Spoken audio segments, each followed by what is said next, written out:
Welcome to the Stephen Mansfield audio podcast.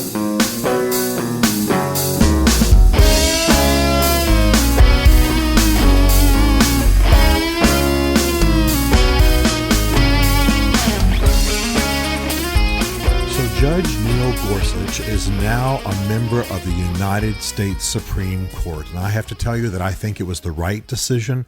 I'm glad he was appointed. I think he'll be a great justice. I believe in original intent of the Constitution and its processes, and I am grateful that he is there. However, the fact remains that the appointment, that the confirmation of Neil Gorsuch to the Supreme Court is going to poison our politics for a long time, and that's what I want to talk to you about now. There's a story that comes down to us from the colonial era, and it is that Thomas Jefferson came back from being our ambassador to France and had breakfast with George Washington. In the meantime, while Jefferson was in France, the Constitution had been ratified. And Jefferson was upset that Washington had encouraged a bicameral House, meaning that there is both a House and a Senate in the United States Congress. He was upset about that and challenged Washington about it. Well, Washington had noticed that while they were having breakfast, Jefferson had poured his coffee into his saucer. And that was a common practice at the time, when he said, "Mr. Jefferson, why did you pour your coffee into the saucer?" And he said, "To cool it." And Mr. Washington, President Washington, said exactly so. And that's why we have a Senate, to cool down legislation. So that was always the historic purpose of the U.S. Senate, to cool things down, to keep the heated debating and rhetoric and divisiveness of the House to a minimum, and to cool things down. Well, that certainly has gone away. As you may know, in this last week, Senator Mitch McConnell, who is the majority leader in the Senate, led the Republicans in dispensing with a tradition. It's not a law, but a tradition that major decisions in the Senate would be determined by a 60-vote margin. Instead, they modified that and allowed for a simple majority to determine Neil Gorsuch's confirmation. So he was confirmed, but just by a few votes over 50, a simple majority, rather than the 60 plus. This is not some huge crime, by the way. There are other justices already on the Supreme Court who were not confirmed by 60 votes. And so this is fairly common, and it hasn't always been the practice in the Senate. But it definitely is going to anger the other side. And this comes on the heels of another offense, and that is that last March, in March of 2016, President Obama nominated Merrick Garland as the U.S. Supreme Court Justice to replace Antonin Scalia, and the Republicans refused to even meet with the man. I believe that was a wrong decision, by the way. I think the Republicans were really buying trouble when they would not meet with the man, would not have hearings, would not, in some cases, even agree to talk to the man. And so they completely shut him down. The Republican rationale was that this was an election year and that President Obama shouldn't be appointing a justice during an election year. Let's let the next president do it. Well, this was, after all, March, and Mr. Obama was going to be president until late January. And I think that it was an insulting slap in the face to Mr. Obama to not even meet with the man or talk to him. It was also bad politics, by the way. You don't want to enrage the other side any more than you have to, and you could have drug out the meetings and drug out the hearings and drug out the discussions so that they didn't happen on Mr. Obama's watch. And perhaps even the man could have been confirmed. I mean, Mr. Merrick Garland, by the way, is a moderate justice. He would have been fine. But nevertheless, now you have great offense. You have great anger on the left. You have great anger on the Democratic side of the House and the Senate. And now you have, of course, the offense that this margin that is the tradition in the Senate was removed, and that now these bigger decisions will be made by a simple majority. I need to say, first of all, that what's being lost here, in my opinion, is that Mr. Gorsuch is a fine justice. He is a man who stays close to the law. He is a man who has said, if I'm happy with all of my rulings, I'm not doing my job. In other words, by sticking close to the law, sometimes I have to rule contrary to what I would prefer, so I'm angered by my own rulings. But this is the kind of justice that we want. We want people who understand the Constitution. We want people who want to stick close to the law. We don't want sociological jurisprudence or what's sometimes called legal realism. We don't want the law being whatever the judges say that it is. Mr. Gorsuch is just the kind of justice that we need. And by the way, for those of you, we've got a lot of people listening to this who are in grad school, law schools, studying political science, working in Washington.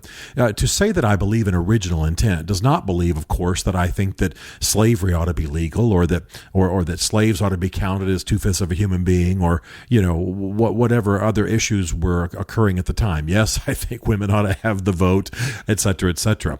To believe in original intent, to believe in the Constitution, is to believe in the system it created. It doesn't mean you take us back to 1789 and that everything occurs as it existed at that time, at the time of ratification. The Constitution includes processes for modification, for amendment. It includes guarantees of rights. It includes opportunities for further amendments. That's why 18-year-olds can vote. That's why prohibition does not still exist. Thank God. That's why you now have popular election of senators as opposed to it being done by state legislatures, et cetera, et cetera, et cetera. You've had an increasing democratization. It's why you have the women's vote. All of this increasing democratization came about within the constitutional system. The founding fathers knew they couldn't have anticipated all of the needs that would arise in a society, so they created a system in which it could be modified.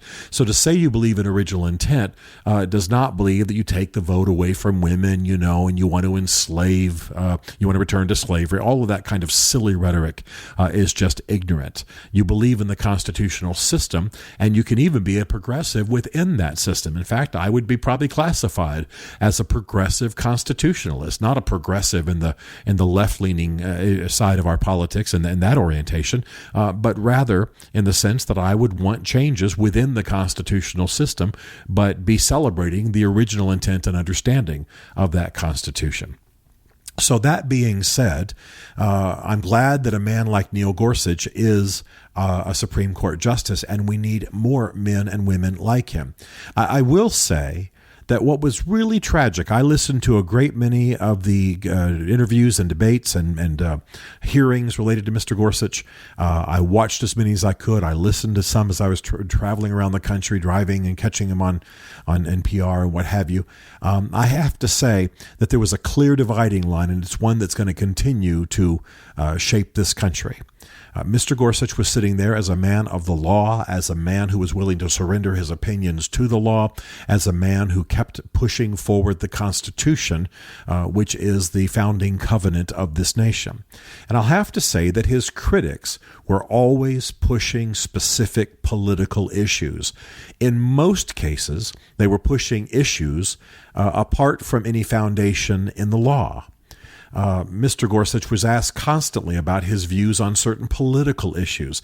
His job as a Supreme Court justice is to rule on the constitutionality of government actions.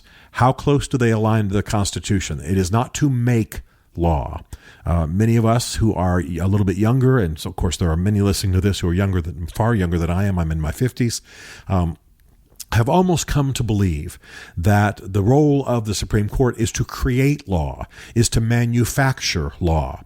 It manufactured law in the Obergefell case that legalized marriage, gay marriage, same-sex marriage. It manufactured law in Roe v. Wade, 1973. It has manufactured law time after time after time. It was never the role of the Supreme Court justices. In fact, when you visit Washington, D.C., and you go to the U.S. Capitol, you'll see the original Supreme Court room, and it was literally a room that's almost in the basement of the U.S. Congress building, of the U.S. Capitol.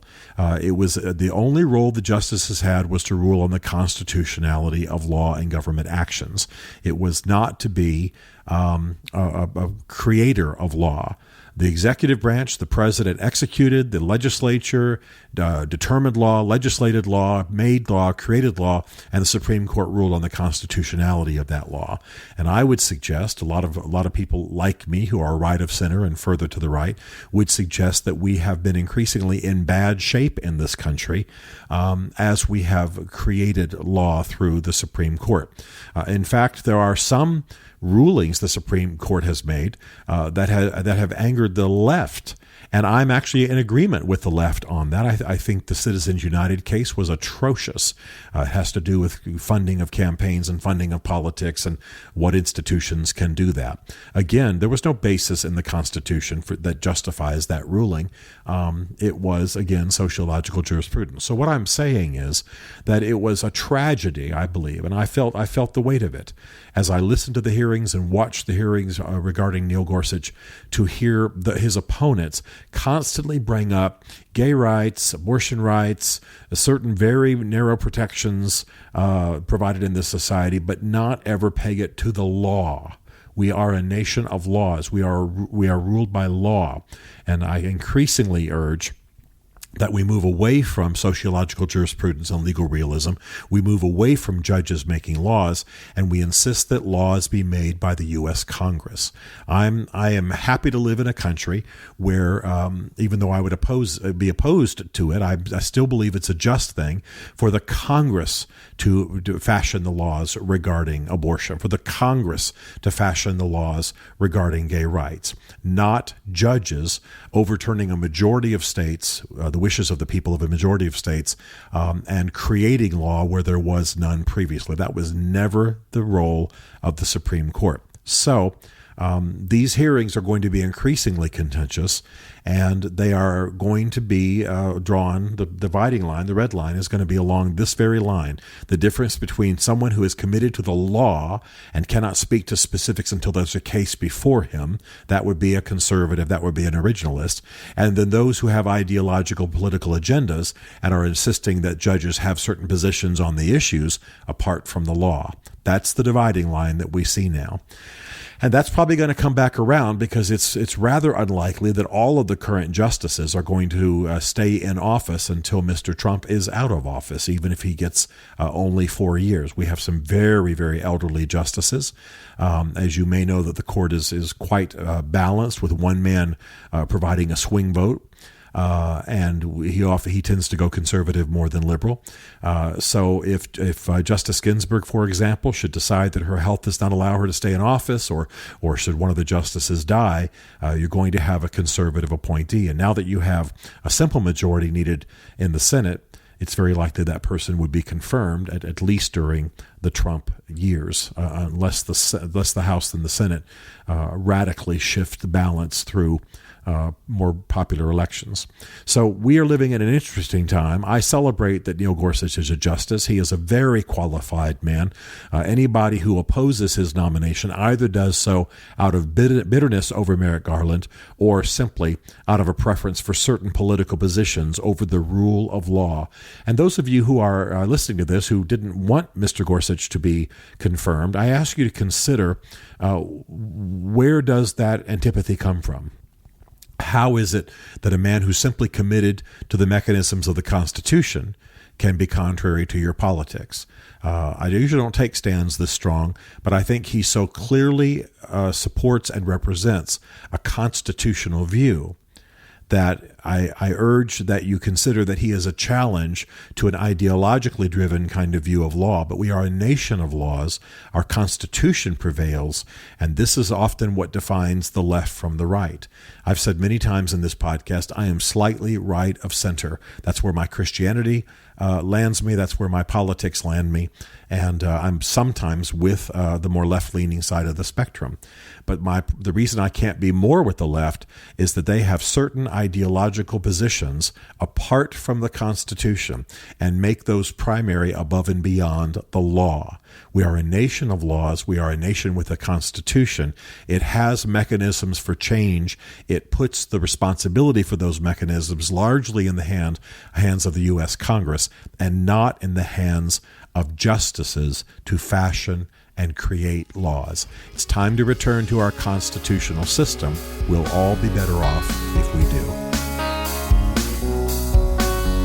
Stephen Mansfield is a New York Times best-selling author, a popular speaker, and a frequent faith and culture commentator on Fox and CNN. His groundbreaking books on faith and society include The Faith of George W. Bush, The Search for God in Guinness, Mansfield's Book of Manly Men, and The Miracle of the Kurds. His new book is Ask the Question: Why We Must Demand Religious Clarity from Our Presidential Candidates, available on Amazon. Learn more about Stephen at stephenmansfield.tv.